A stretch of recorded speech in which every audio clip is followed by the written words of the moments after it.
Hello and welcome to Hello Governor the podcast. As always, I am Abdullah and with me today is Jacob Carlson. How you doing, Jacob? Doing very well. Thank you so much for having me.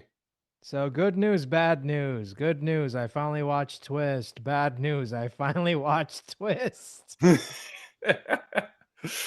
Oh boy, yes. And you got to enjoy the beautiful single line that Malleus had. I okay, I and okay, if you're one of those people who loves enjoying listening to folks talk about going down deep rabbit holes and questioning their sanity, this is the episode for you because this show or not even the show, this whole gotcha game thing It's a whole universe. set me down a rabbit hole that I was questioning my sanity. I was questioning things I did not I had never thought of before. I'm like, wait, what?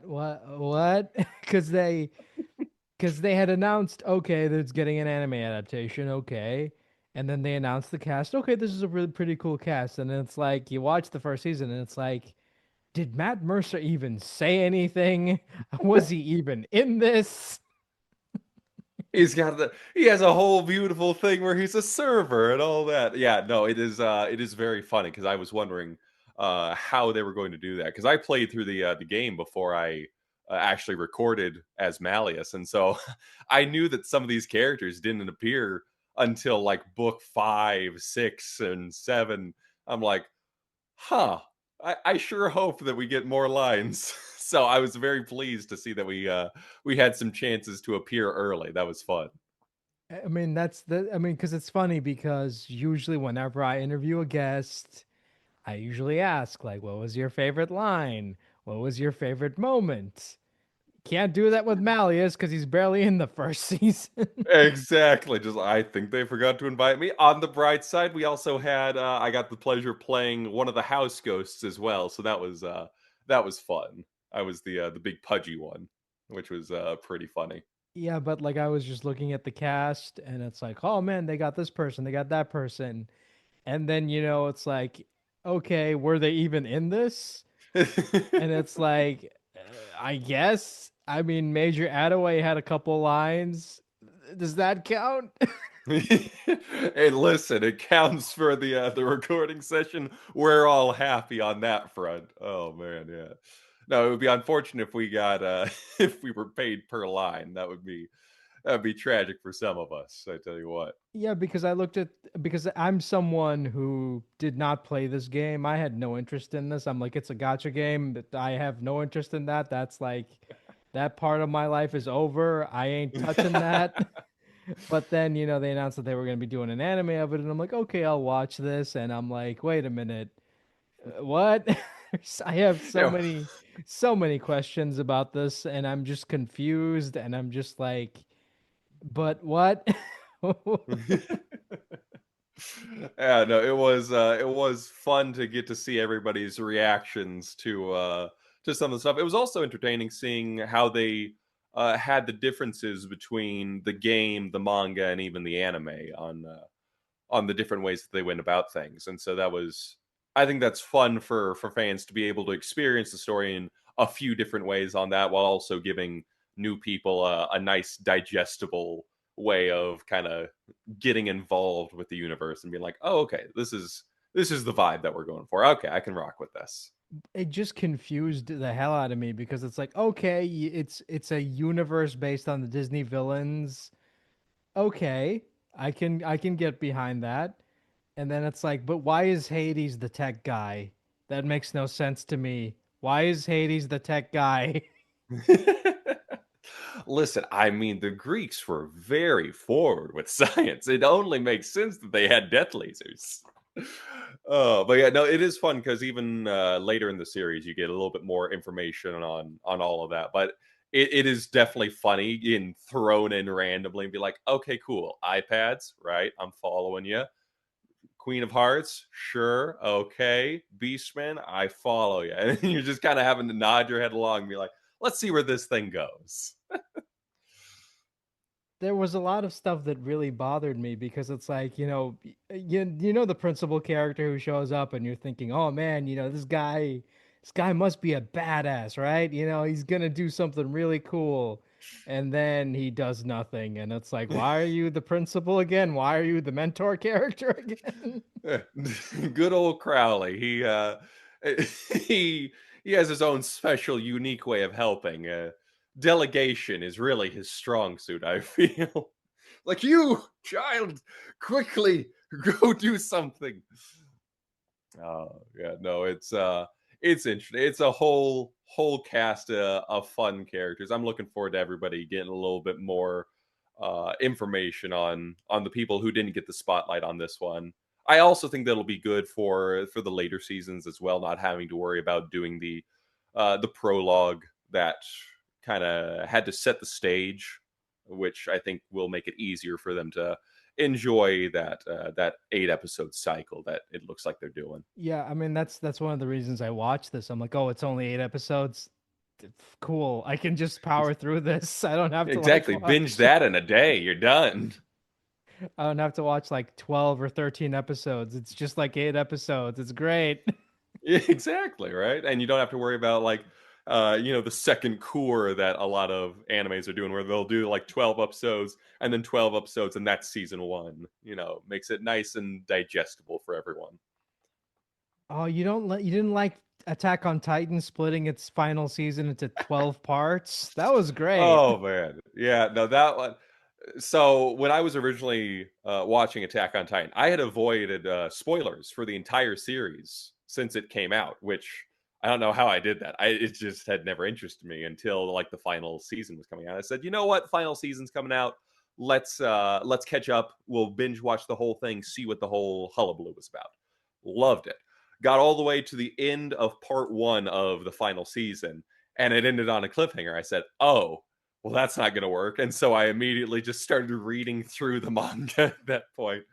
Yeah, that one was tough because I was like, oh man, that's taken a while for the rest of the series to come out. I better just blitz through this. And so that was thankfully I think people won't have to worry about that with Twisted Wonderland. They can just enjoy each bit and piece and wait for the new season come out and not have to explode in anticipation. Yeah, but with me, when the first season ended, I'm like, wait, that's where they're ending it. What Yeah, happens no, that next? And I'm just like, I would have enjoyed maybe kicking it up to 12 episodes just so that way you could have, a little bit of extra fluff.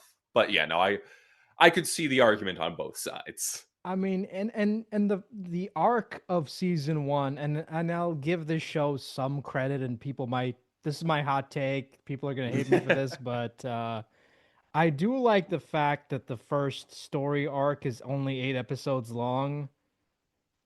You know, because with a lot of shows, they usually do like it's like multiple arcs per season. But I do like the Oh, fact sure, that yeah. I do like the fact that they're doing the whole like what do you call it? Like taking one arc and making that arc like an entire season. I Yeah. like that. That's a cool concept. I don't think I've ever seen other animes do that because with other animes, they're like, okay, we got to adapt these chapters, and oh, we're out of time.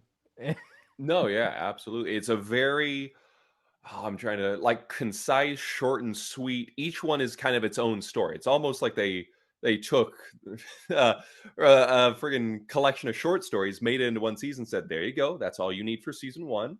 Now season 2, you'll get a new set." And it reminds me of kind of if you ever read like the Beast Quest storybooks or anything as a kid, where it's those very episodical adventures, or oh, I know, the Magic Tree House, if you ever read those, where each one is kind of its own set adventure and you don't have to worry about how it'll continue into the next season. I like that aspect. I think that's a good digestible way for people to enjoy that storyline.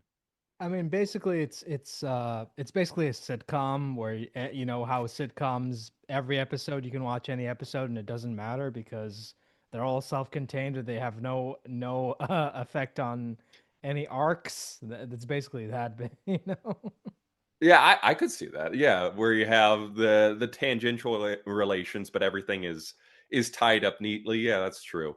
I am looking forward to seeing how the characters continue to change later in the seasons because you do have callbacks and you have things that draw from the earlier seasons and all that. So I'm looking forward to seeing how everybody gets to enjoy the full scope of everything. Hopefully, we'll get the all the way up to book 8 and what have you, but we'll have to see on that one. I hope that the fans will continue to tune in on that. You know what this whole thing reminded me of? When the show was over, it reminded me of that old like Simpsons bit where the mob is fighting the Yakuza and Marge is like, we gotta go back inside, and Homer's like, but Marge, the little guy hasn't done anything yet. You gotta see it. You gotta watch Riddle fight someone else. Oh yeah.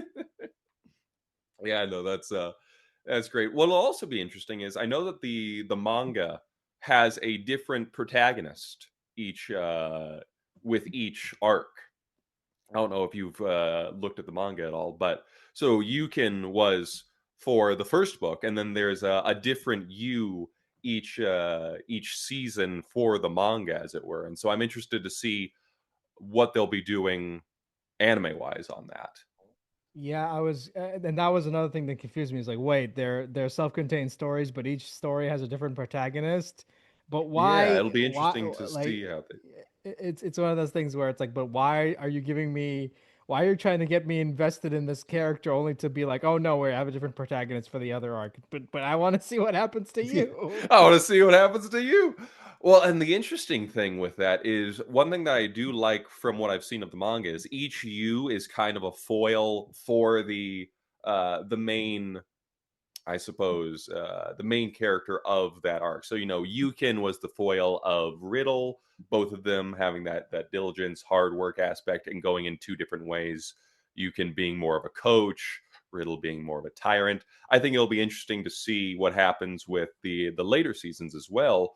Because I think something that happens often with gotcha games is it's easy to fall into kind of the generic protagonist trope where the protagonist doesn't really have any strong feelings. He relates with everyone. Everyone kind of likes him. I think it'll make for a more interesting storyline on that. What, you don't like the gotcha games where you just stand there, where your character just stands there, where everyone else like acts out a scene, and you're just like, why am I here again? Like I sure do like being here, and obviously that does work in the at least majorly in the game because you tie back to the early eras of visual novels that then gave rise to the popularity of these kind of hybrid gotcha game visual novel things. I look at Fate Grand Order, obviously Twisted Wonderland. There are others, I'm sure.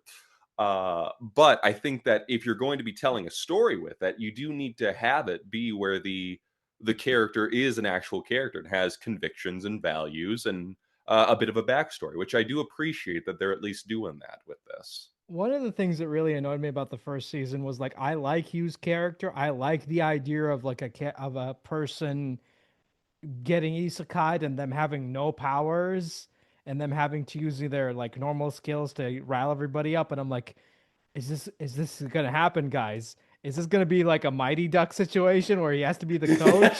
Is this it? But no, no. Oh, I did like, yeah, the Mighty Ducks. One of my favorite parts was it's at the end of the arc when he's fighting Riddle, as it were. And you see him suddenly doing like the kendo flash steps forward. You're like, oh my goodness, he's moving. He's just scooting along. And then wham. I'm like, all right, you know what? I can at least appreciate that. We have we have a guy pulling out all of his kendo training to just put a mollywop on the big bad phantom. I legit laughed at that because it's like it was so silly and so out of nowhere, and I'm like, man, if they had more moments like this show would be amazing, but it Right? doesn't.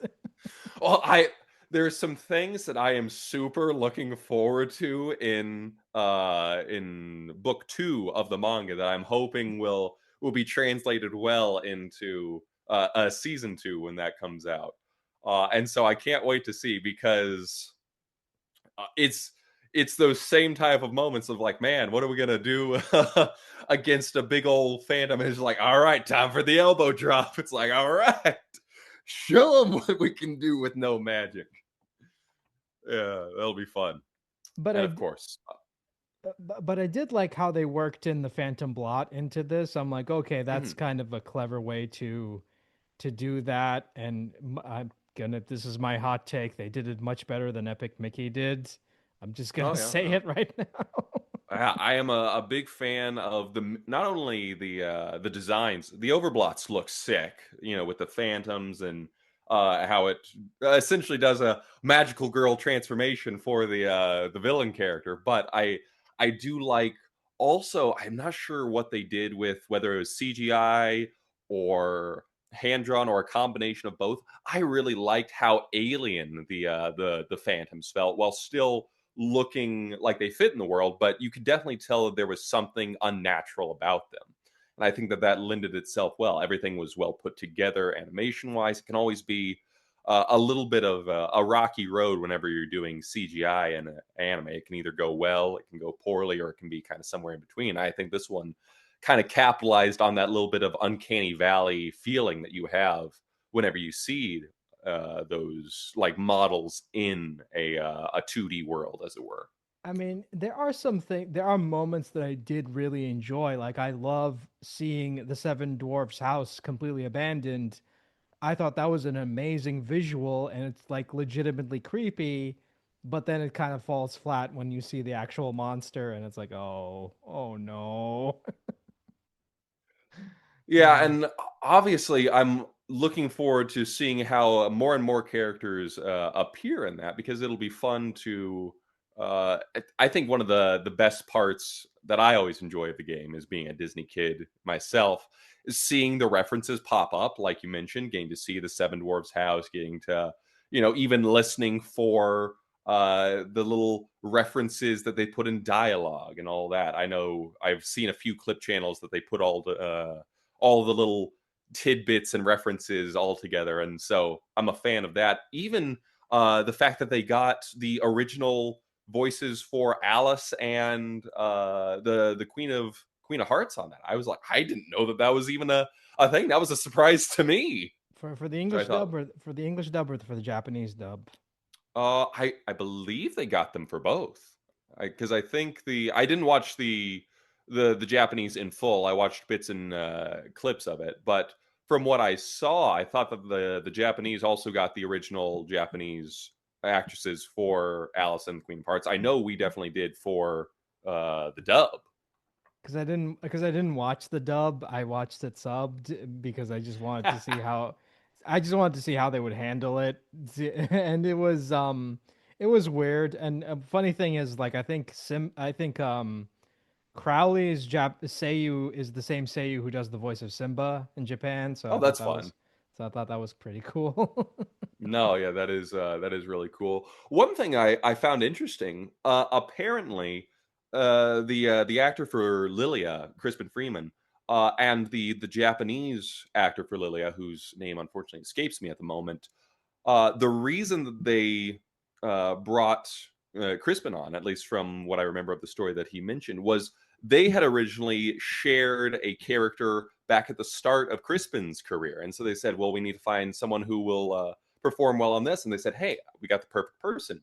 Bring back Crispin." And so I think that's a fun little way of not only tying in obviously the Disney aspect, but also tying back in characters that really fit by drawing from the immense amount of talent and previous casts that have existed in these shows, so which I think is pretty cool on that front. And yet they couldn't get Corey Burton to come back for the mirror. I'm like, oh, guys, come That on. You had one job. Come on. Listen, we'll take the 99%. I'm happy with that. If we miss out on 1%, it's okay. Oh, yes, I'm also looking forward to, in that same vein.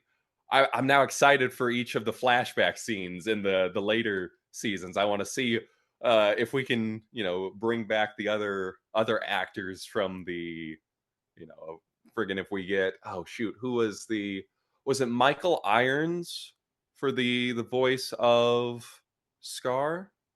Oh, I want to say, can't Jeremy recall for the life of Irons. me, right? Jeremy Irons. Thank you.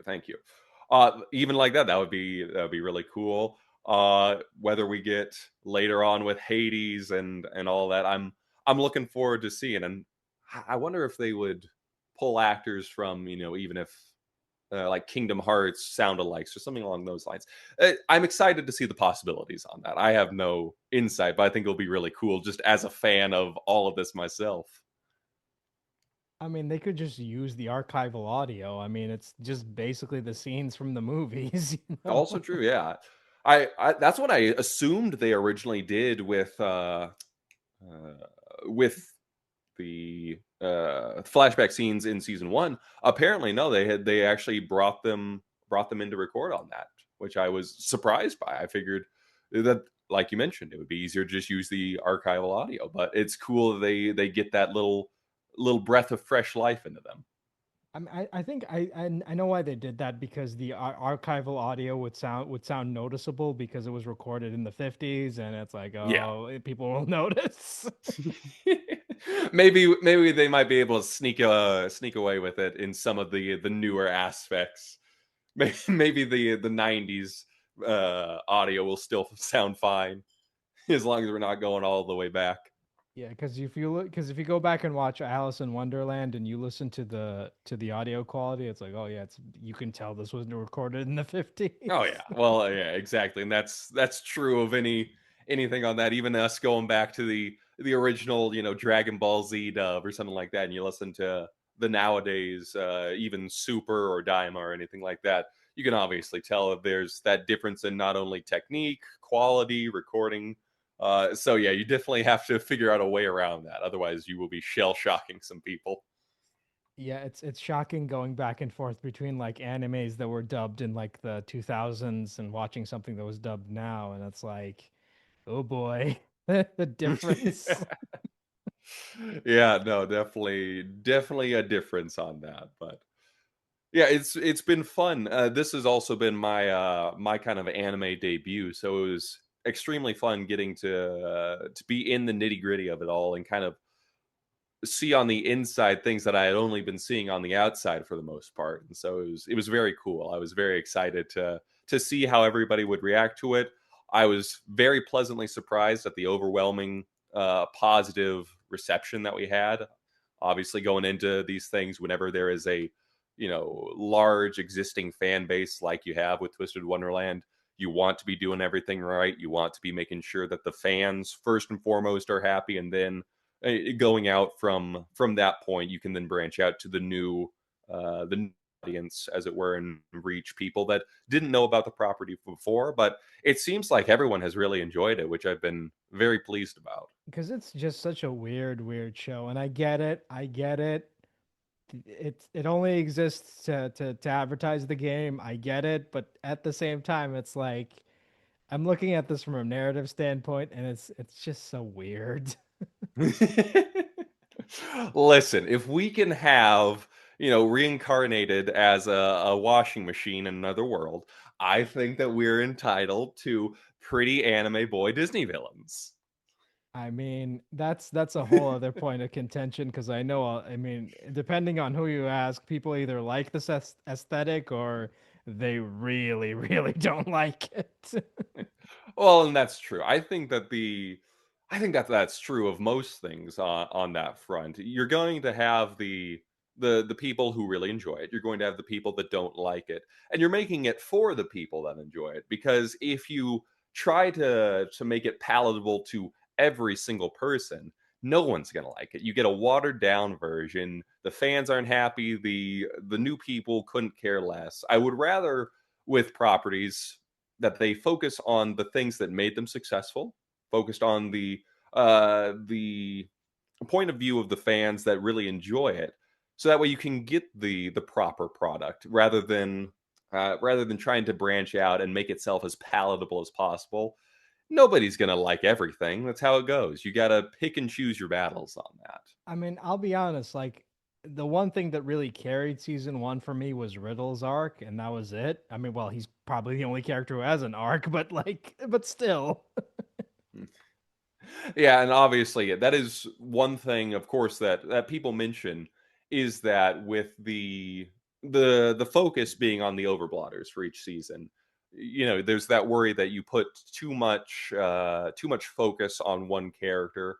But at the same time, one thing that I have enjoyed, even though they haven't been able to do all of the vignettes that are in the game and all the little side scenes, is with those little the little after credit scenes. That was at least a nice little way for them to kind of fluff it up, let you get to know the characters, have a little bit of the non-canon fun, which I enjoyed on that, because especially it also let me perform as Malleus, who normally wouldn't appear until season 2. So I was like, cool, score. Yeah, I'm like, is he even in this? And then you have to like, oh, watch after the credits for the non-canon It's like, stuff. I'm oh in look, that. there he is. Yeah, no, I remember I was sending the clip to my family, and I was, if you've seen that one SpongeBob episode where he's in a commercial, and he's like, "Look, Gary, there I am." I was just sending that along with it. They're like, "Oh, that's so cool." I'm like, "Yeah, finally, we're on Disney, baby." And it is those little moments that do make the difference. So I know that if I was excited to see him, and I was a relatively fresh fan, I'm certain that all the people who have been anxiously waiting for Malleus, or waiting for Idio with his little after credit scene, or Jamil or Kaleem, I know that those little things do kind of make or break it. So I'm happy that they were included, because it means that everybody who's a fan of the show gets to enjoy their own little character, have their moment before they get their own proper season on that. Because they do the whole introduction scene where they introduce all the members, and they have that scene where Grimm is burning everything, and they're like, okay, every character has to get a line in right now. Yeah. Yeah. I like that, because that wasn't present in the original game. I think that's fun, that you get to see, you get a really quick introduction to the vibe of each character. And the nice thing with the characters is that on the face value, they're so archetypical that you can get an idea for what they're supposed to be. Like, you look at Kaleem, he's the sunshine boy, he's happy. Oh no, his butt's on fire, he's running around. Then you cut over to like Azul, he's trying to cut a deal. Leona's taking a nap. You're like, okay, I'm getting the basic idea of who these characters are. And then later, obviously, we'll dive more into the depth of the character and see what kind of motivates them and drives them. But I think that for a season 1, especially one that had to share time with a prologue to kind of get you acquainted with everyone, it did a suitable job of at least getting everyone prepared. But it just really annoyed me where the cafeteria scene where they're like, oh, and this is the other club, and and these are the other guys, and blah blah blah, and then they do the whole Malleus build up, and I'm like, he's gonna do something, right? He's gonna do Where is he? something. Yeah, no, it's a tragic, unfortunate thing that Malleus just doesn't get invited anywhere. But season 2, thankfully, we will be getting plenty more conversation with the Dragon Boy, and I'm looking forward to seeing that, because I know a lot of people have been hyping it up on Twitter, on TikTok. They've been like, "All right, Jacob, are you ready? Are you ready to talk to you and get your moment?" I'm like, "I've been born ready. Let's do this thing. Let's make it happen." Like, why did you think I got you on here? Because I'm like, I just want to talk about the dragon guy. Exactly. Well, and I am thankful that I did book Malleus, because even as I was looking over the auditions, I was like, this guy he's the most fascinating person in the cast to me. Immediately when I saw his design, I'm like, oh, sick, cool horned dragon guy. He has that resting, brooding face. And then when I was reading through some of his lines, and I was thinking to myself, okay, what's driving this guy? What is the key behind him? And I was like, he's not like the tough, cold, he's not Sebastian Michaelis from, Black Butler or anything like that. He's refined, but also there's something to him. And then as I was reading his lines, I was like, oh, I get it. He's a dork at his core. He's the massive, terrifying figure who is just waiting to be invited to a birthday party. And he's like, I just don't understand what's going on. No one invites me these days. I'm like, oh, perfect. I can work with that. And so from that point on, it's kind of colored my performance of him, where the silliness of him is in the extreme seriousness surrounding these wacky events. Just like, yes, of course he's going to respond to an invitation to a birthday party in the same way that he would to a coronation or something like that, where that only happens every 1 in 10,000 years, because both of those are equally important to him, which I find hilarious about the character. I mean, it's the same thing with Riddle when it comes to him being a stickler for the rules, and I mean that in every sense, because Oh, yes. every scene he's in, he's complaining about a broken rule. Yes, absolutely. Well, and I tell you what, Paul did such a phenomenal job. If you haven't seen, I don't know how much you've seen of the dub. I know you said you mostly watched in the sub, but if you go back and you listen for some of those off with your heads, or the final scenes where he's going full psychotic and cackling and just running through an entire dorm like a power hungry maniac. Paul did just such a fantastic job with that. And I was just watching the whole time, like, my goodness, how on earth did you do that? That would be tearing people up. But Paul like is one of those actors who you look at him and you're like, oh, he sounds like, he's very talented, but can he really push himself to the limit? But he will push himself to that limit, trust me. I tell you what, man, absolutely. Not only, like, heck, I'm looking at him as Vegeta and Daima. I'm looking at him as Riddle. I'm like, my goodness, give your throat a rest. You've done enough. You've sacrificed enough. Uh, and the good news is, I don't think that Riddle quite goes that hard in terms of vocal strain for the for the rest of the series. So perhaps Paul can can get his rest on that. I mean, his arc is done. I mean, it's basically like, villain gets redeemed, and it's done. Yeah. Well, that is one thing that I do like about the game, and I assume also with the manga. I haven't read too far ahead on the manga just because I like also experience things a little fresh on that. But one thing that I do like about the game is that you do have the characters coming back in, and to the point where they're not, the classic meme of like, oh, cool, this is the character when you're fighting them as a boss fight, and then this is them when you're have them on your team, and it's like a giant bear versus a tiny rabbit. One thing that I do like about Twisted Wonderland is that they keep that strength throughout the thing. They just continue to get challenges that test that tool set in a different way. And so I'm looking forward to seeing how Riddle interacts with people in season 2, season 3, and how other House Wardens contribute and help out. Everyone kind of draws from a previous season, which I think helps it to not feel totally like a self-contained sitcom, but also where it's enough that you're like, oh, cool, yeah, I remember them helping out with this. They help out here. This is now its own complete thing. We move on to the next adventure. It feels self-contained, but also referring back, which I appreciate. I mean, you got to have those moments, otherwise it makes no sense because it's like, Yeah. what?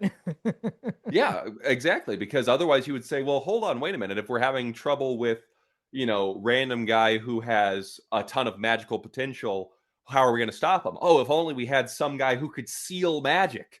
Anyone know someone like that? Nah, I never met the guy. It would, yeah.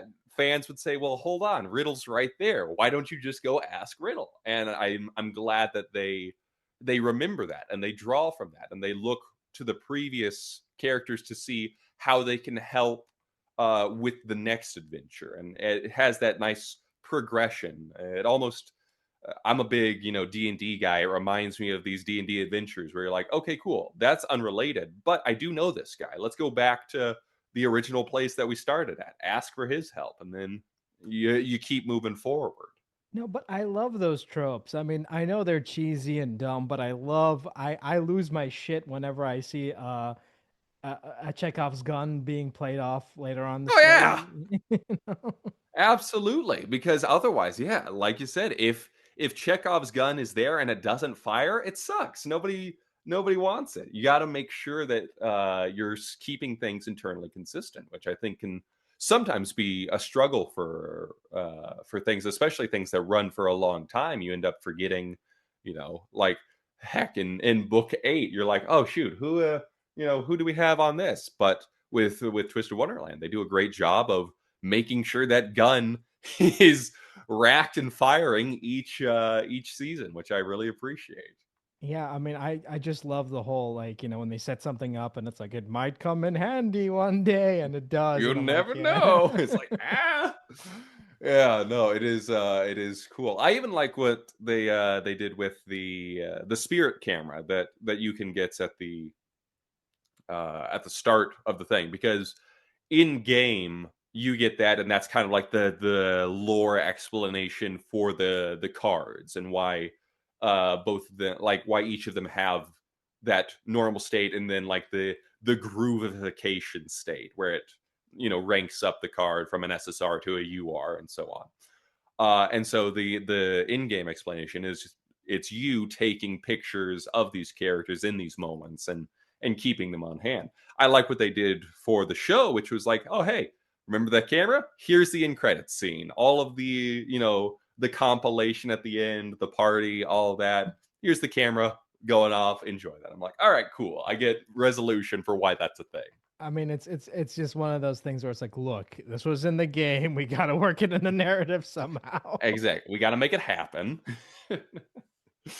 Yeah, no, and I think that it has done a really cool job of navigating all of those trials and tribulations, because otherwise, like you were saying, it can be very bland and very boring for a gotcha game to not have any substance to it. It can just be, oh yeah, this is just there to sell, you know to sell the game, to have people spend.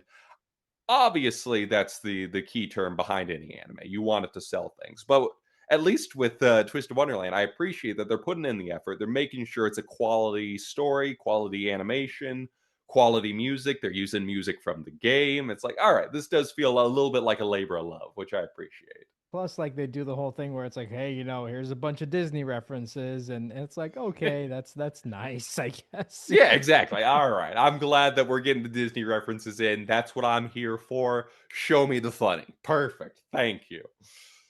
Yeah. No, and that is very fun. It's one of my highlights. I look forward to it in the later seasons. I can't wait to see, you know, we're going to be getting so many poor unfortunate souls once book 3 comes out, I'm sure.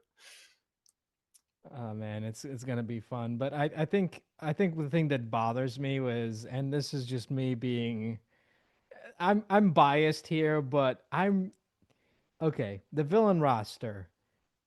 Why is Captain Hook missing? That really annoyed me. I don't know why that annoys me. That's like, come on, guys. Captain It Hook. is interesting, the like as you look through the character roster, and because some of them I'm like, okay, I know who you're inspired by. Like the House Wardens are all easy. You're the big main villains. You got Queen of Hearts. You got Scar. You have Ursula, etc. And then you look at kind of their lackeys, and you're like, okay, you're the hyenas, right? All 3 of you are the card soldiers. Okay, sure. We got the 2 eels. I'm like, I forgot you guys existed, but cool, you're in. And so it's interesting seeing. And then you get towards things like the Sleeping Beauty faction. You have Rook, who is based off the Huntsman. I'm like, right, yes, you were a guy. And then you got Uphell, who's the Poison Apple. I'm like, all right, I guess anybody can, draw from inspiration. But on the bright side, you have so many Disney characters that it gives people plenty of room to be like, okay, well, I'm going to use Captain Hook as my character, and he's going to be, this guy, head of this different school's dorms, and here's his magic. And I think that's equally fun because people want to involve themselves in the world. It's the same reason that people like, Kingdom Hearts. It's the same reason people get into gotcha games in the first place. So they want to put themselves into those worlds, I think. You know what they should have done, and this would have pissed everybody off, but I think it would have been amazing if they just made the tech guys Tron. That would have been amazing. It would have been real cool to see Tron on that. What they got to do in the game is, I'm sure that there's going to be at some point a Tron crossover. You'll have one summonable guy who's based off of. They probably won't. I don't know if they would base him off Tron or if they would base him off. Oh shoot, it's Clue, right? Clue's the villain from Tron, I think. Yeah, Clue or no, David Warner's character. I forgot his name. Oh But shoot, I'm yeah. forgetting as well. But yes, I feel like they would do the villain from Tron, and then they would have Idia and Ortho as kind of like the main summonable SSRs, and be like, all right, you guys need to show the rest of them how to do Tron cycles. I would I would love that. I have no doubts that our assistant director Brittany would go nuts for that. They're a big Idia person, so I have no doubts they would love that.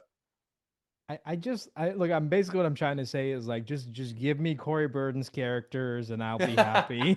That's basically what I'm trying to Listen, say. I don't blame you on that one. Who can go wrong with Corey Burton? What a guy. Oh man. Can you tell I'm best friends with him? Like it's like just give Corey work. He's great. I mean, he'll do anything. Yeah, Come on, guys. absolutely. No, that would be cool. I'm always a big fan. Because he also did VV Argost from Secret Saturdays, right? He ruined that character for me. Don't mention him. He ruined him for me. You want to know Oh, that's why? so. You want Why to know is that? why? Hit Because me. he played him as a pedophile. It's Oh, canon. It's canon. unfortunate. Oh. No, I mean, yeah, it's a Yeti anyway, so I feel like you should be expecting the monstrous with that with that. But yeah, no, always a fantastic character on that. But yeah, no, and so I'm looking forward to seeing not only how the one thing that I would like to see with Twisted Wonderland, and I have no idea if they'll do it, but I hope that they will, is the OVAs for the events. Just because that gives you more chances to look at these characters and see them in different aspects. One of my favorite events is it's called Glorious Masquerade. It's based off of the Hunchback of Notre Dame.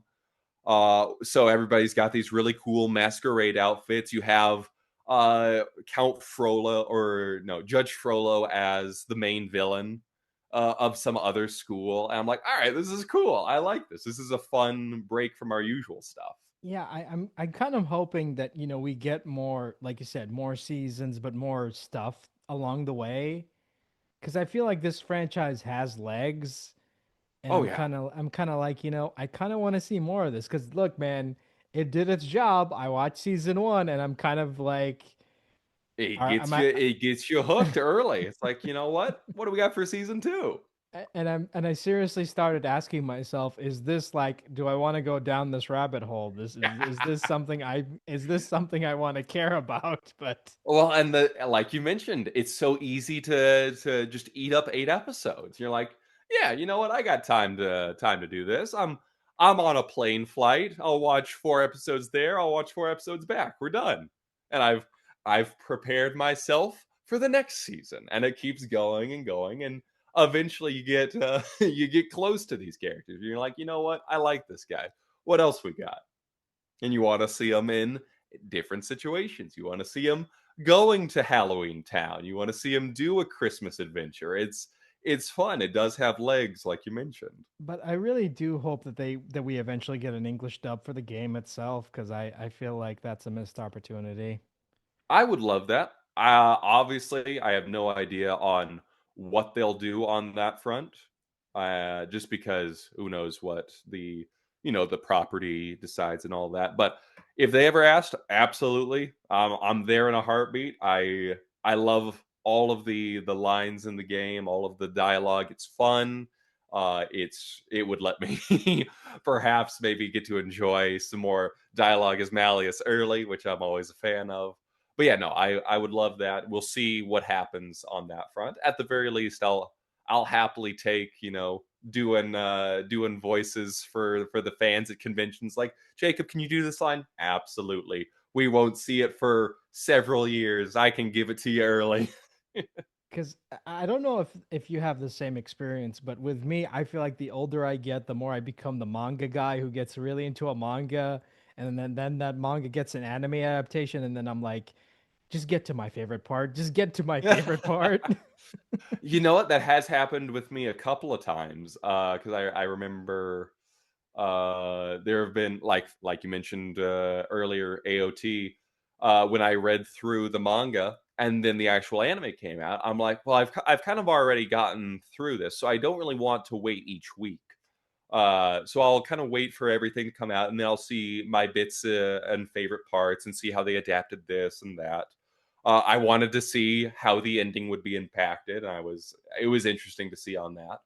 But I think that's true of whenever you experience a story, you don't always want to do the replay value. I remember even with shows that I am a huge fan of, like Full Metal Alchemist Brotherhood, I was just rewatching clips of that. I don't quite want to go through the whole experience again, but it's those moments I've associated with that first time experience, and I want to see them back in action again. And so I'll find myself going through and watching, like the Ed versus Father fight, or see Envy versus Roy Mustang and all that. And I'm like, these are fantastic. I can see why I loved this show, and still do. But I think that's especially true in manga. You read through pieces, and you don't always have time to go back and fully experience it with the anime, but you want to see your favorite moments. And I think that it's a nice little split point, at least for like Twisted Wonderland. You get to enjoy your favorite moments. Not everything is there, and that's okay, because it's not trying to be everything. It's just trying to be a good adaptation, which I appreciate. Yeah, I mean, for what it is, I think, this is as good of an adaptation as you're going to get with this property, Oh yeah. because I can't imagine I can't imagine them doing something completely different. I feel like you said previously at the start of this interview, that they could have tried to make it appeal to a wider audience, and that I think would have alienated a lot of Hmm. hardcore fans, and the people who aren't familiar with the property are going to look at it and be like, well, what is this? This doesn't mean anything to me. Like, why should I care? Yeah, absolutely. You gotta, like I said, pick your battles on that. You gotta look at the thing and say, okay, here's what we have to work with. And also, even I'm impressed, considering that this is kind of the inaugural sailing of the ship, as it were. It's like, okay, we have no idea if there's going to be a real fan base for this. We have no idea if the people in the US are going to be chomping at the bit to get more of this. We know that it's popular in Japan. Let's test it out with a season, see how it goes. Massive fan, like, reaction, saying, yeah, give us more, we love it.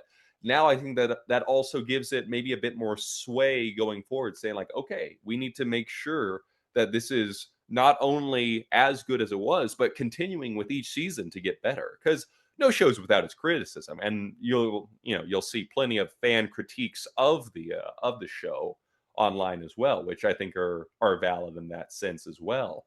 But this at least makes it for an extremely strong start to what, like you said, could really have the backing of Disney. It has legs under it. It could go in a lot of directions if they continue to capitalize on it.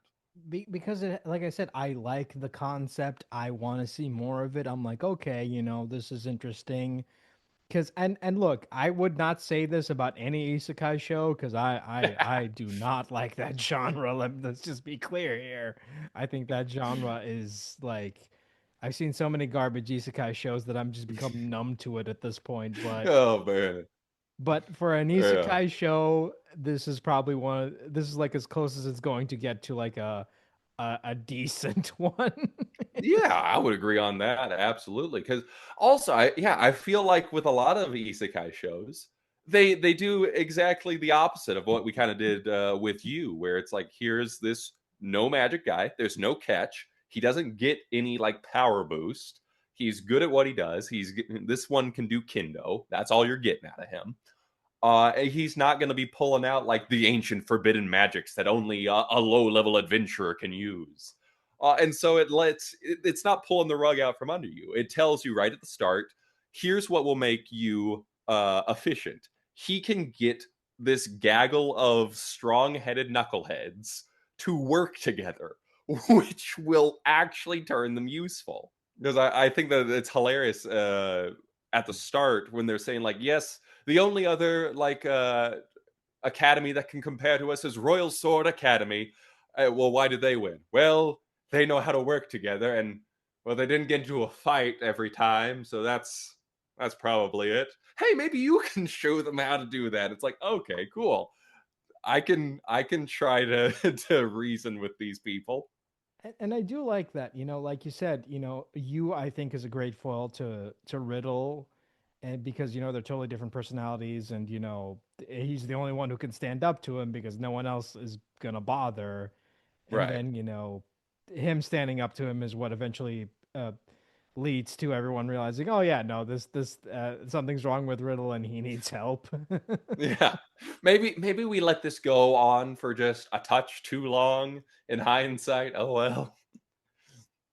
But what I also do like about the characters is all of them are very flawed, which I think is a good choice because so often you kind of get this flanderization of characters in like gotcha games especially, where it's like, oh yeah, like they like a little bit of murder now and then, but who does? And it's like, well, no, we are actually looking and saying, hey, yeah, so here's Riddle's thing. He's a bit of a control freak, probably not great. He's going to get better over time, but that's still a part of him. And you look at each character, and each of them has a similar thing. Even the good ones, quote unquote, like Ace and Deuce. Deuce has anger issues. He's trying to work through it.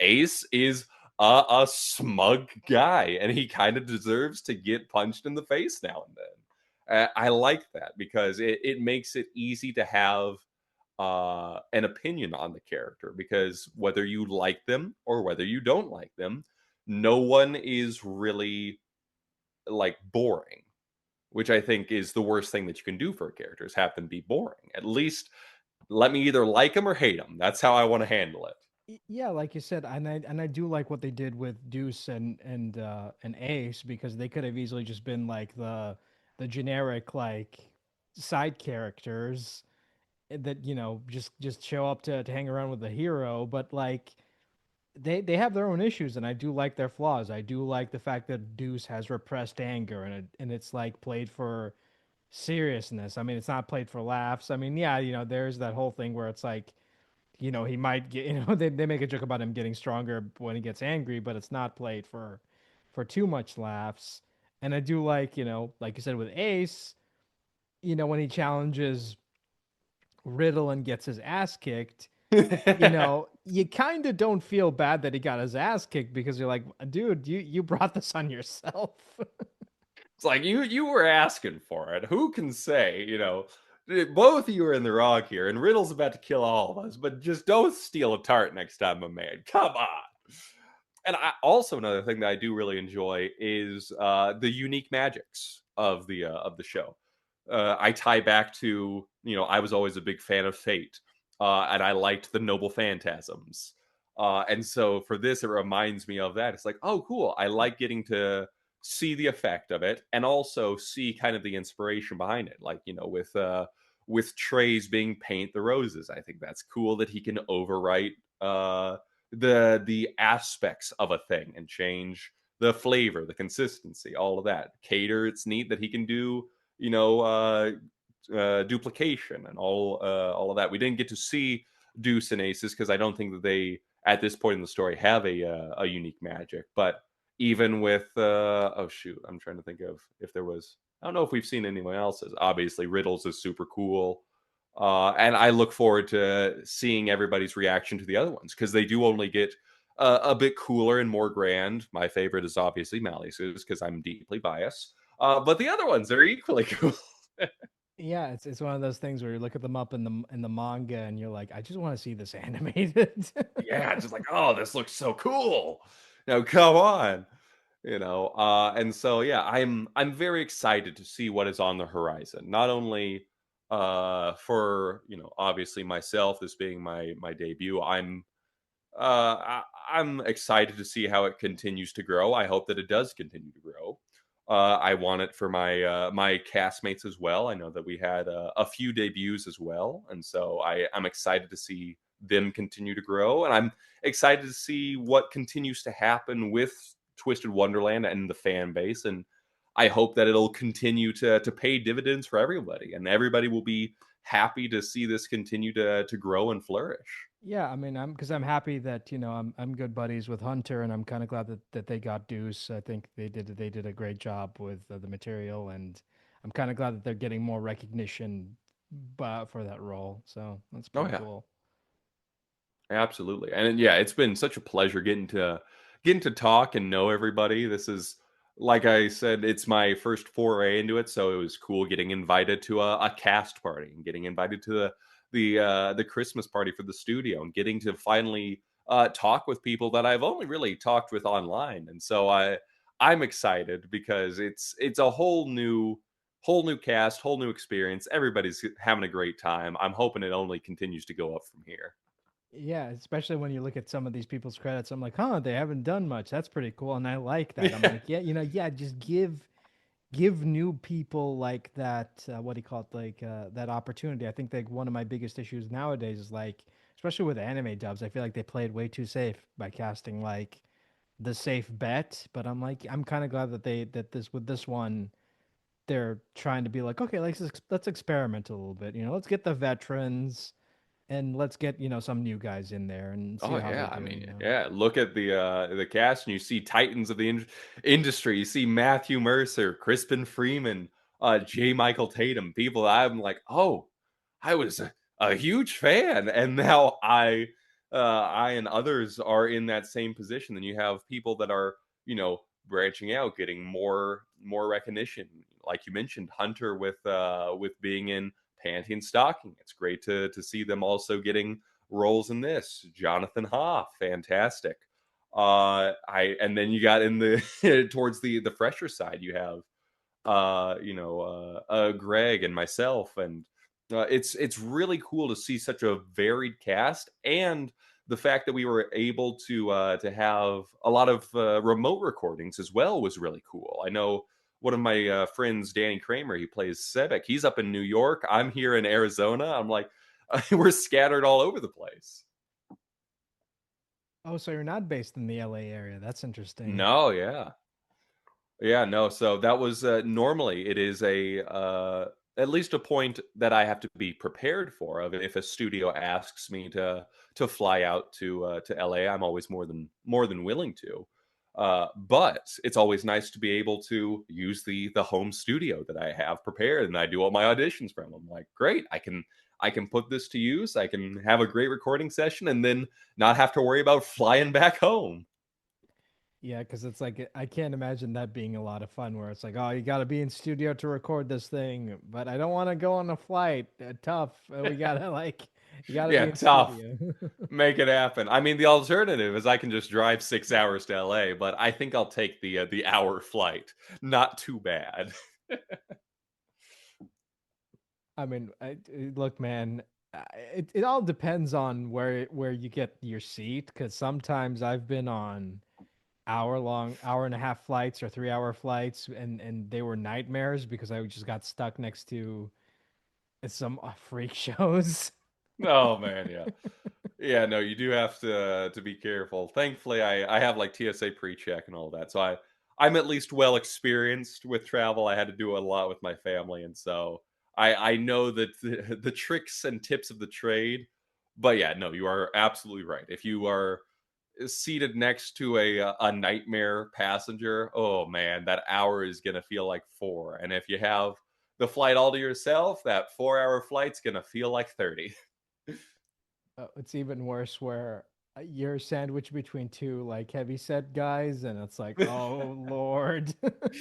Oh man, thankfully, I'm like 6'6", so that kind of wards people off from wanting to to sandwich me, which is good. They're like, I'll look for the 5'2" guy or the little old lady, and they keep keep walking. They take one look at my long wingspan. They're like, nah, I'm not dealing with it. It's like, move your legs, move your legs. Exactly. Yeah, man. But I'm a really short guy, so that's the problem with me. It's like, I always joke like, going to a con, I'm not like the most out of shape guy there, but I'm the shortest guy there. So there you go. Yeah. Exactly. Oh man, it's always tough to be the odd one out when it comes to a flight on that. No, but I mean that's why like, you gotta like you gotta be prepared because it's like, okay, I gotta make sure that I'm like, you know, prepared for any eventuality and Oh yeah. yeah, so or at the very least it always helps to travel with someone that so they can just sit next to you and I was like, okay, cool. Exactly, right? That's why it was always nice traveling with my family. Me and my brother, he's built like a bodybuilder on that. So between him and me, nobody wants to take the middle seat. And I'm like, all right, great. Lean back and relax. Yeah, no, but I'm kind of wondering, like, you mentioned previously that that have you, I mean, I'm kind of wondering, like, have you done conventions though? I mean, you've alluded to it, but I'm kind of wondering, have you done any cons? I have not done conventions proper yet. I've recently I went to Anime Impulse just as a guest to go see some friends over there, say hi to some familiar faces. I do have plans for this year to be doing conventions. I'm speaking with my convention agent. I know that they recently were doing a whole bunch of announcements. I'm hoping that that some things may come to light soon where we can talk about it officially on that. But I'm excited to see. We definitely have plans. I have three different prints already for people, so I think that all the Malleus fans will be excited. Ooh, three prints, not just one or two, but three. Exactly. I wanted to one, of course, I drew myself when I first was announced as Malleus. That was kind of my little welcome gift to the rest of the community saying, "Hey, hello, please don't eat me. I promise I'll promise I'll do right by your character." And then the other two, I actually was happy to work with some fan artists from Twisted Wonderland that had done some really cool work. One had approached me and was like, "Hey, if you're ever looking, I would love to do this." I thought that they had a lineless, almost chibi style that I thought would really work well for a group shot of all of House Diasomnia. And then the other one, I believe, mostly had done Genshin art, but I really liked their art style, and they were gracious enough to also want to reach out and offer their services. So I said, "Yeah, absolutely. Let's work with the community to kind of give back to people and get some cool prints." That's pretty cool that they actually that you what do you call it, hooked it up with official fan artists. I think that's pretty cool as opposed to just like scouring the internet trying to find the cheapest artist you can find. Yeah. No, exactly. Well, and anytime that I'm working with an artist, I do always want to make sure that they are, because I know that pain all too well of being an artist and trying to do commissions and all that. I want to make sure that whatever price that they tell me, I am more than happy to work with it on that. And I also, especially with these, try to enunciate like, "Hey, listen, I'm going to be selling these. Please keep that in mind when you're charging me. I want you to be happy with whatever price that you're asking of me. I'll make it happen." Got to make sure that you pay that extra, like, what do you call it, commercial rights. Yeah, no, exactly. Yeah, you got to make sure the artists are happy, you got to make sure the fans are happy, and got to make sure the studio's happy. That's what I'm aiming for on all three. But that's pretty cool that you're planning on going on to conventions with just one character. That's interesting because usually a lot of people wait for like one or two characters before they go to cons. But you're like, I've got one character, it's fine. Yeah, exactly, right? I am I am hoping that the Malleus fans will show out in droves because yeah, it would be terribly unfortunate for for me to be there sitting at my table all lonesome. I mean, you never know. I mean, I've seen like a lot of people who worked on popular shows and no one's at their table. I'm just like, oh, that's sad. That makes me Yeah, sad. just like, oh no. But yes, I think at least from what I've seen, we've had so many Twist fans showing up at Paul and Hunter and Jonathan, and so I am hoping that that'll continue. Basically, what you're saying is like give love for the other guys that haven't done anything yet, but we'll Yes, do I'm stuff. begging you, please come see me. I know you're out there, Malleus stands. It's just the oh shoot, I'm trying to yeah from from Jujutsu Kaisen. I'm doing like the Maharaga hand size. Maharaga, save me, please. I mean, you never know. I mean, it's an anime con that you'll probably find like a bunch of people who are into that stuff. I mean, because anime conventions, like it's I think what do you call it? I was kind of shocked that because I went to MCM Comic Con back in October, and I was shocked at the amount of cosplays for like obscure anime characters that even I've forgotten about. I was like, wait, is that? No, it can't be, but It it can't is. possibly be. Oh, yeah, and it was really cool because when I went to the Anime Impulse in Dallas, I did see a couple Diasomnia cosplays. I was like, oh, that's awesome. We're getting representation, and it's only had like, I think at the time it only had like 4 episodes out. So I was very happy to see that people were showing up. Yeah, I mean, because you see a lot of the Genshin and Honkai people, but then you eventually get like one or two people who cosplay like that obscure character that no one's ever heard of, and I'm like, good for you. Honestly, good for Exactly. you. You did it. I'm proud of you. Yeah, no, that is always awesome whenever you get to see that. I remember back when I used to sell tickets at like a baseball stadium, and every now and then they would do a Halloween night. And this was probably maybe a decade ago now, which is frightening to think about. But I remember seeing some kids coming up in like the Akatsuki outfits. I'm like, oh, that's sick. Come on, that's cool. And so yeah, no, that was always fun. Yeah, it's especially funny whenever like there's a convention in town and you see cosplayers out in the streets. I'm like, that's so amazing. Oh yeah, no, that's always cool. I remember when we had one that was going on in Arizona here, and it was right towards downtown Phoenix. I think it was also I think that one must have been Phoenix Comic Con. But I just saw like two guys walking in like the full admiral outfits from One Piece. One was like Kizaru, and the other one was, I want to say it was either might have been a Kainu or Garp. But I was like, oh, that looks sick. They got the full coat, they got the suits on. I'm like, you are looking good. Unfortunate that it is 120 degrees out. You poor soul. Oh no, I because when I went to London for MCM, it was cold as all hell, but then you had people like running around half naked in cosplay, and I'm like, how are you not like freezing? How are you alive? Yeah, Yeah, no, exactly. the Because never I doubt can't do that. the strength of will of a cosplayer. They'll endure anything. It would be fun, and I've mentioned this to some fans that have asked. I would definitely be open to doing like a Malleus cosplayer, something along those lines, just because I think that that could be fun. I have no idea how to do it, but I'll be looking into the details on that. Maybe one convention I surprise some people by showing up in cosplay. Get ready for people to complain, being like, Malleus isn't that tall in canon. You'd be surprised. He's about 6'4" with the horns. I'm close enough. And there you go. I mean, but it's so funny to me whenever I see like people complaining about cosplay being like, oh, but they're too short or they're too Oh whatever, and yeah. I'm like, ah, I never yeah. understand that. I'm like, listen, if you want to put together the outfit and find someone as a better fit, by all means, you go ahead. Until then, get off people's backs. Yeah, it's just it's so stupid. It's like, oh, they don't have the right lightsaber. I'm like, who cares, dude? You know? Who cares?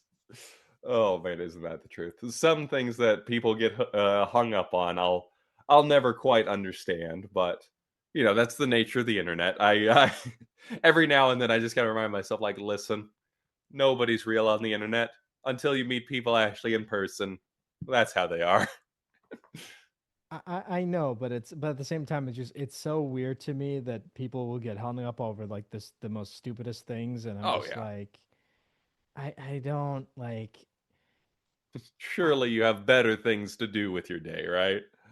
Because it's so weird. I hate that we're at that point where you think to yourself, no one's actually mad about this. No one is actually mad about this, but no. And then suddenly you're like, oh no, my opinion of the world just got a little bit lower. That's unfortunate.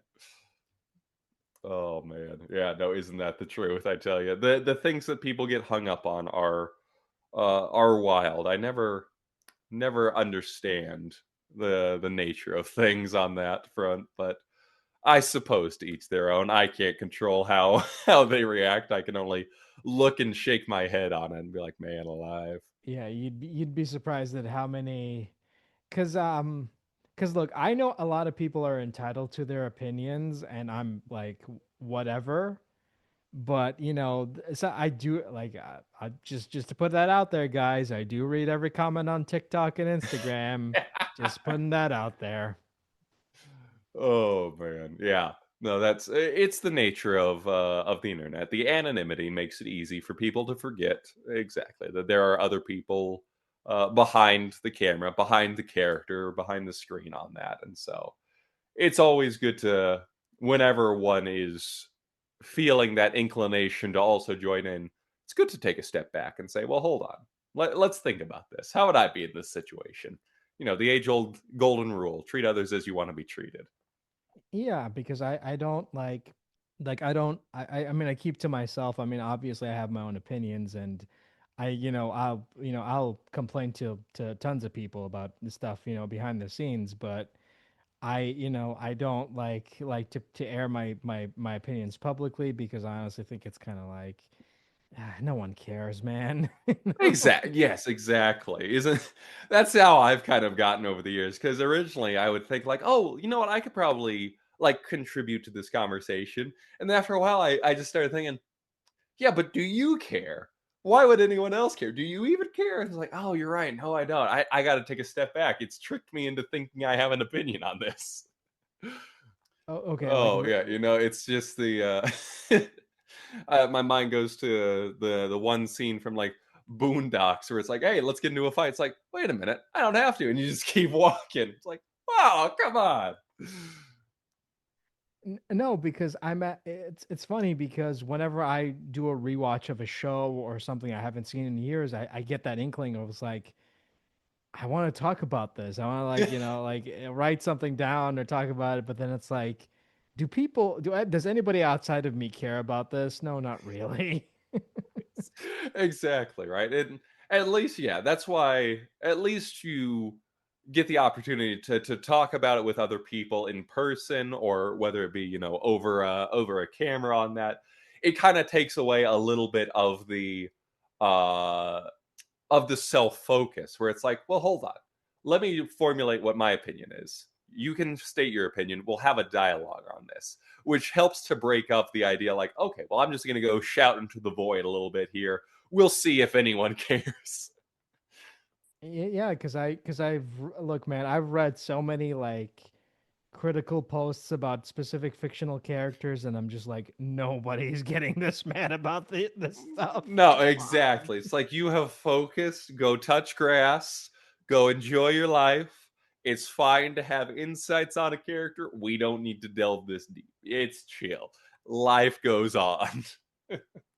I mean, look, man, like I said, I fell down that rabbit hole, and I started reading a lot of fan comments about Twist, and some of the stuff I read is just like, I just want to to reach out to these people and be like, why do you care so much about this? Yeah, Seriously. exactly.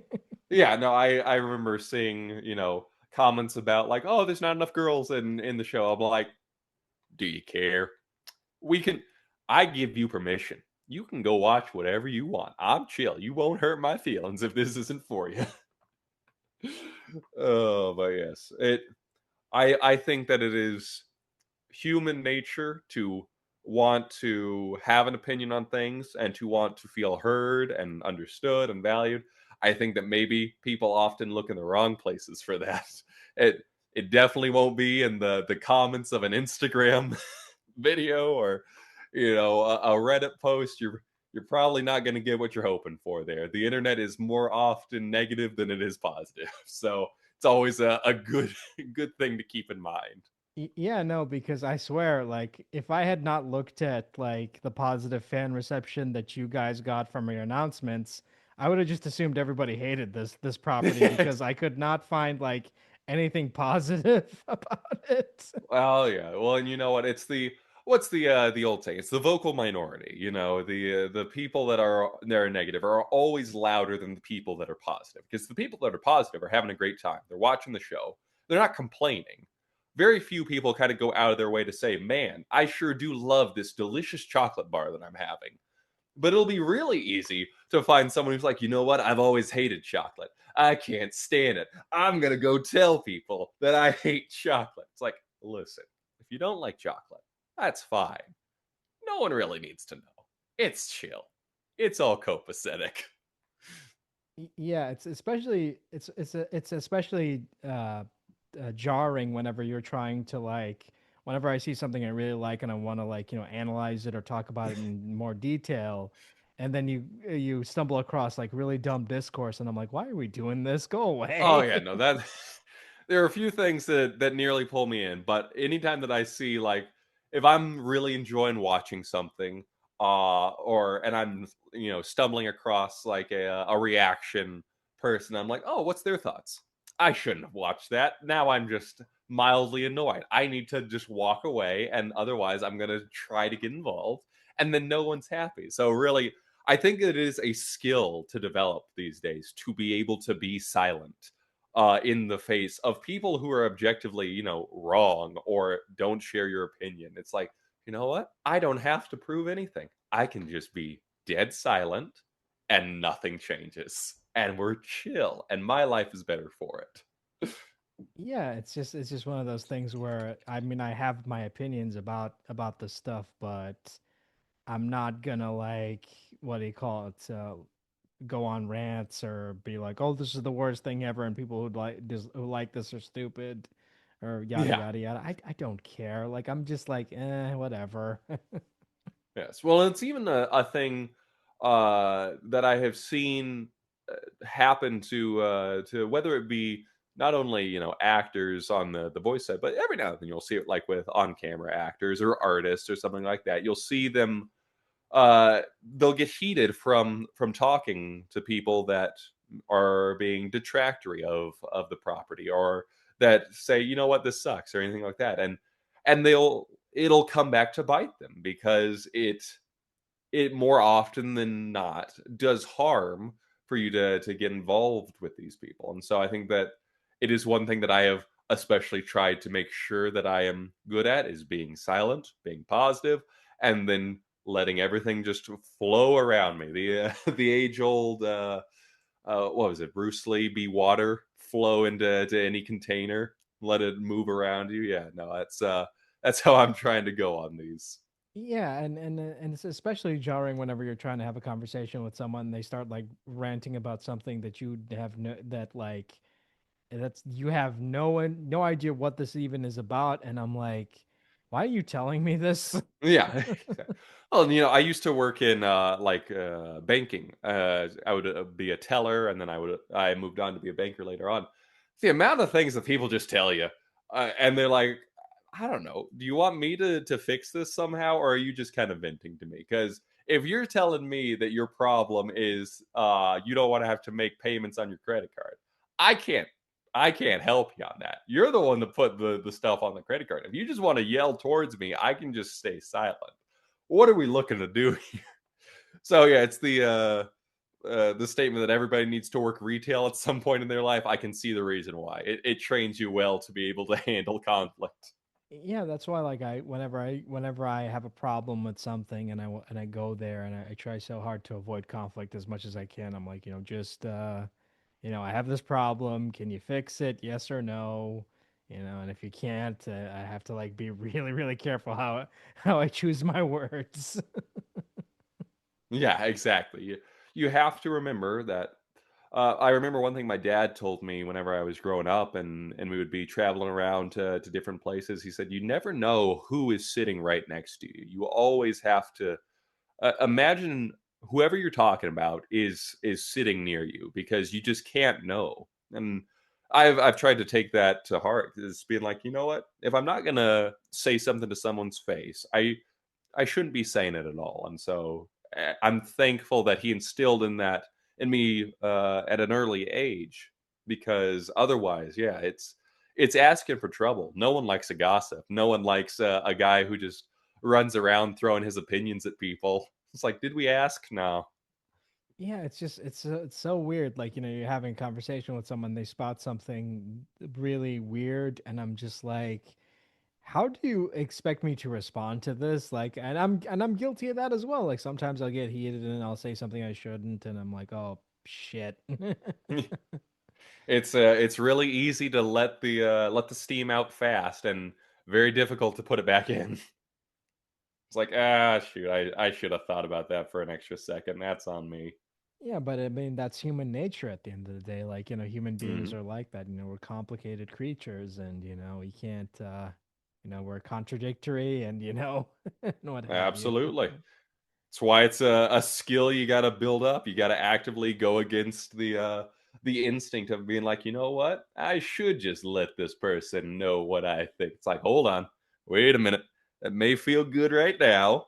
I implore you to reconsider. Yeah. And so I think as long as you can continue to build up that strength of character, I think that's always a good skill to have, to be able to just kind of hold the inner voice and keep it inside and be like, hold on a minute, don't say nothing. Yeah, because I mean, I've dealt with difficult people, and I've dealt with unsavory individuals, and I could have, like, I've had plenty of opportunities to just respond negatively to them, but I'm like, no, that's what they want, and I'm not gonna do that. So it's like, bye, I'm not gonna respond to this, Yeah, absolutely. The block button's free. I can just do that. That's chill. Oh yeah, no, very true on that. Well, But yeah, I do find it funny that we went from the early things of talking about anime pretty Disney boys to now what is the nature of the human soul? Is it to speak or is it to contain its own thoughts? And that's always the fun part of conversation. You never know where it's going to end up. no, I mean, I love treating these things as conversations. I mean, if you've listened to any episode, I think the best ones are the ones where I feel like I'm having a conversation with people, as opposed to just like, so you did this thing. Yeah. What Tell is me that? more about that. Yeah, no, absolutely. People want to hear a conversation. They want to hear the realness of a person. I think that's always important. And so I always appreciate when people have me on to have conversations to get my thoughts and even to provoke further conversation with maybe some different ideas. It's always fun. Because I love talking to people. I mean, if look, man, I'm that guy who, if I see nobody is at the table at a con, I'll talk to them for like 30 or so minutes. It's like, yes, I can take my time. Yeah, exactly. Perfect. Yeah, no, that's always that's kind of how in ways try to do it because I remember when I was when I was going to the anime convention here in Arizona. I think that was Anime Impulse at the time. I had the chance to talk to a few actors I knew, a few actors that I had not met before, but had heard of, and so it was just me lounge lizarding my my way around, like, "Hey, great to meet you. Did you want to buy anything? I have no money, but I would like to have conversation." They're like, "Yeah, sure, why not? Let's do it." Which I always appreciate. It's always that's the best part of the job is getting to talk with people and getting to have relationships. I think that's an underrated perk of a few jobs that I'm always thankful for. Plus, like, you can just go up to people and be like, "Hey, you don't know me, but we worked on this thing together." Exactly, right? Yeah, no, that's I'm saving that one for when I see Matt Mercer. Just being like, "All right, Matthew, talk French to me." He'll be like, "What?" No, that's that'll be fun. Yeah, I do look forward to meeting the rest of the cast. I think I've hit a good chunk of them. I want to say maybe anywhere from like 60 to 75% of the cast I think I've met. I have a few people I still need to check off the box on. Because it's not a big cast, but it's also like, got to make sure that you meet so and so quick because they're Oh busy yeah. and their schedule's crazy. Absolutely, yeah. Well, that's why it was so neat to get to meet some people at the actual cast party because you had the chance to sit down and talk with them and enjoy some conversation, which is it's a rarity in voice acting. You don't always get to meet the other people that you're working with. A lot of the time it is just remote work, and it is, oh yeah, this person already recorded. Here, you'll just come in and record the other half of their lines. And so I'm thankful for the moments that I do get to sit and talk and get to know people, because I relate to Malleus in a lot of ways, and one of them is that for a while it was, yeah, just the being out in the deep desert and in the distance and not getting to hang out with the other actors. And so I'm thankful I'm having the opportunities to be invited to the birthday party, be invited to the meeting and all that. It's fun. Plus, you can say like, "Hey, I met this person today. That's pretty cool." Exactly. Yeah. Yeah. No. The I was definitely taking a few pictures because I said, "Hey, listen, my friends back at home, huge fans. They will explode when they see that I'm actually meeting and working with you. Do you mind if we get a picture?" And everyone was very nice about it. But yeah, that was very fun. I can imagine the disappointment being like, "Okay, it's going to be a rap party. Is Matt Mercer here?" No. I was hoping, though, when I was looking at the itinerary, I said, "Oh, okay, it's a Thursday. Not a chance is Matt gonna be there. He's at Critical Role. I know." That's the full steam ahead on that. So we'll meet another time. I'm not worried about it. Matt Mercer, the guy who only works on Thursdays. That's right. I mean, heck, if I could be doing, Critical Role and all that, more power to him. He's ascended past voice acting. He's got his own property. He's making shows now. Well done on him. Yeah, that's why I say to everybody, like, he's the smartest man in voiceover because he figured it out. He did his own thing and it got real popular, and now he doesn't have to do it anymore. Exactly. No, yeah, it is definitely, and even with I know that I want to say that their studio also was the one that released that new game. Oh shoot, Dispatch, right? And Yeah, that's yeah, been, Dispatch. yeah, that's been immensely popular, and it's again, he's ensured that he has work, his friends have work.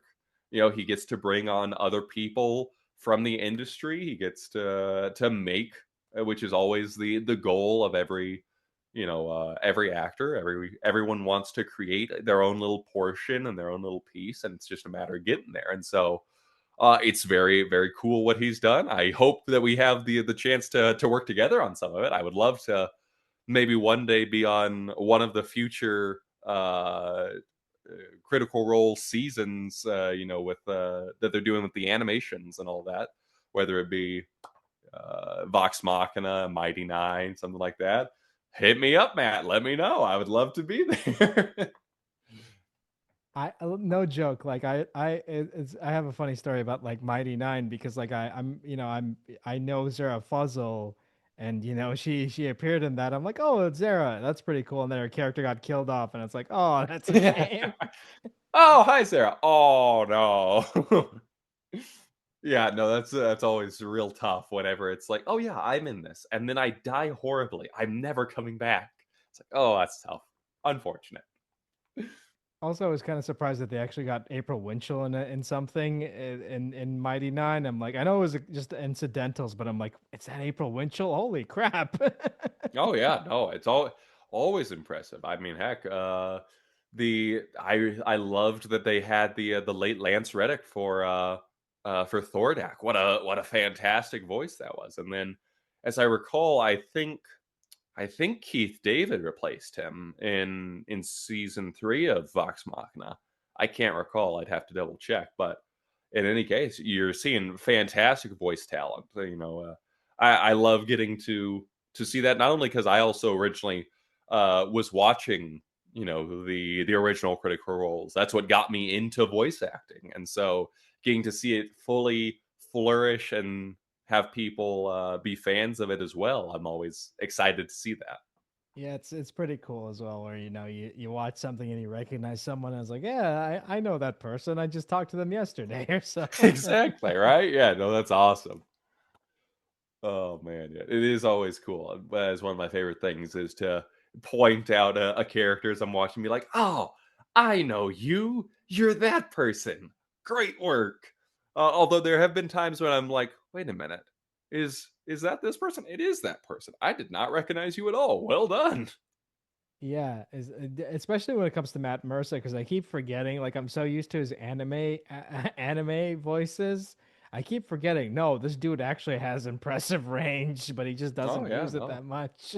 Yeah, Matt can be all over the place. I remember watching all the seasons of Critical Role. It helped me to because I would see things that he would do, and I said, "Well, hold on, we have at least like a little similar vocal quality on that. I wonder if I could do the same things." And so I would kind of mimic and try to learn, and I would relentlessly steal all that I could from all the other actors that I watch, and I think it served me well. Yeah, I mean but it's fun to do because like you because you listen to Liam O'Brien do like a Doctor Strange type character and you're like I want to do Yeah. that. That's a fun Yeah, archetype. exactly. Who doesn't want to do the Eye of Agamotto? It's like, yeah. Oh man. Or or even I kudos to Alejandro Saab. He plays Azul in Twisted Wonderland. He was just announced as Deadpool in Marvel Rivals, and I was listening through those. I'm like, oh, this is fantastic. This is a great take on the character. You can see some areas that obviously were inspired by, I'm sure, the previous voices for it, but he brings his own spin on it, and I think he does very well. I've seen people say like, "Oh, this is my new definitive Deadpool in my mind. This is how I'm going to read the character." I'm like, oh, that's awesome to have people saying that about you.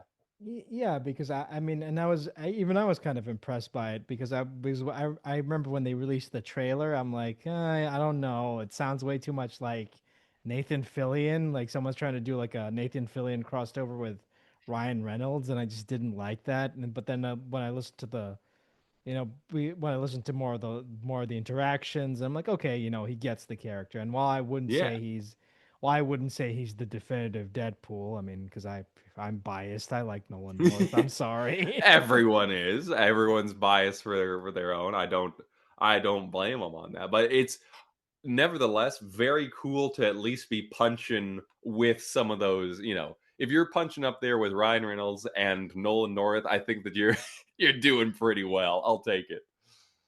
I mean, yeah. I mean, and honestly, I would take him over Ryan Reynolds any day because I'm just like I'm tired. I'm tired of Ryan Reynolds just being Ryan Reynolds. Just be Deadpool Oh for man, once. yeah. I appreciate that each of them are their own aspect of the character, and at the very least, we've gotten away from the very early purely meme Deadpool that I think was very popular in like the 2010s and all that, where everything was just chimichanga and all that. I think that the character is very fun. I'm glad that he's getting different facets shown off of him. I think that's important. I think he's also like one of the few characters who has like multiple interactions with multiple characters, and I think like yeah, that's pretty cool because the other characters only have like one or two interactions between specific characters in the canon, but he has like multiple interactions, and I think that's Yeah. kind of really Even cool. interacting with the Galacta and all that, just like, all right, get that thing moving. You don't tell me what to do, but I'll still do it. It's like that's pretty funny. I like it. Yeah, I mean it adds more to it, and I think that I do like what they did with his like whole like because he breaks the fourth wall. Why not? Why not have him be all three roles? Come on. Exactly right. Yeah, no, that is really fun. I've greatly enjoyed it. I'm looking forward to seeing what happens later down the line. I hope that opens more doors for Alejandro because Alejandro's awesome, and I certainly hope that I'll be joining them in Marvel Rivals at some point. I would love to. I'm a huge Marvel guy, so I would love to join the cast on that. I think that would be super cool. I would absolutely start maining whoever I was playing. I was about to ask, like, do you mind? Do you watch or play any of the stuff you're in, or can you not stand listening to yourself? Oh no, yeah, no, absolutely. I think I'm sure that there will be one day where I hopefully will be in enough things where I'm like, oh, I can't keep up with, all of the stuff that I do. But absolutely. And in these early stages, yeah, I was Hellforged Thor in Smite and Smite 2. When that got released, I immediately went to the online store, bought the skin, and tried to play him as best I could. I'm a terrible Thor player in Smite, but I have the skin. When I booked Malleus, I immediately went to the game. I went through, played all that. I watched all the season to see all of my other castmates and all that. I was very, very happy about that. I think that I have to take these moments. Otherwise, they'll pass me by and I'll forget about them. And I don't want to do that early. So yeah, any chance that I can, I do like to indulge in that and make sure that I'm getting to not only play the character but also have fun playing the character in real life on that. Oh man, it's gonna be real funny when you get a role and it's gonna be like one of the worst characters in the game, but you're still gonna main them. Exactly. I'm gonna make sure of that put me in this dupe in in friggin' Marvel Rivals. I will be the coffee bean. Oh yeah, no, that's real funny on that. I am thankful so far that I've at least been cast as Thor is a great assassin apparently, even though I'm terrible with him. Malleus, strongest dragon boy there is. Let's see if we can keep that train rolling.